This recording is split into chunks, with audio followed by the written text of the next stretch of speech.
promise of presence. Usually when we film these devotionals, we face the other way with the altar behind us. But today I wanted to face this way, to have the viewpoint of someone looking towards the altar, because I want to talk about the promise of presence.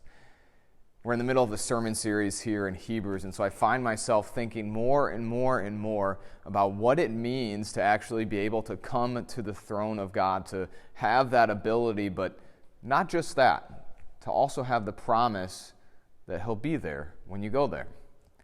I was reading this morning in 2 Chronicles, a book that some of us might avoid if we can at all purposes, but I was reading in chapter 7, when after Solomon has finally rebuilt the temple, he has made the temple, and he's dedicating it, this beautiful, elaborate, wonderful, magnificent temple. He dedicates it to the Lord, but it would be nothing. The temple would not matter if God would not promise for Himself to be there, to be found when He was sought. So hear these verses from 2 Chronicles 7. Now I will be attentive and responsive to the prayers offered in this place. Now I have chosen and consecrated this temple by making it my permanent home. I will constantly be present there. God promises to be present in that place. And what a wonderful promise that is. But think, though, how hard, how difficult that would have been for people to be there. If you wanted to interact with God, that's where you had to go, was the temple. And so if you couldn't come to the temple, if you couldn't be there, you were missing out. You weren't really interacting with God in the same way that you would be if you would be able to be there.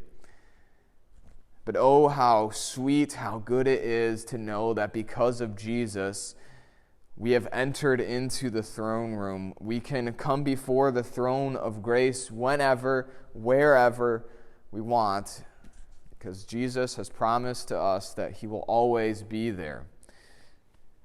I want to read for you two different places from the New Testament here. One from Matthew 7. Jesus says, "Ask, and it will be given to you. Seek, and you will find. Knock, and the door will be open to you. For everyone who asks receives, and the one who seeks finds, and to the one who knocks the door will be opened. Is there anyone among you who, if his son asks for bread, will give him a stone? Or if he asks for a fish, will give him a snake?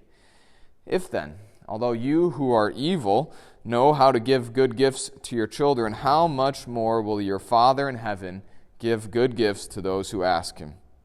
In everything, treat others as you would want them to treat you, for this fulfills the law and prophets."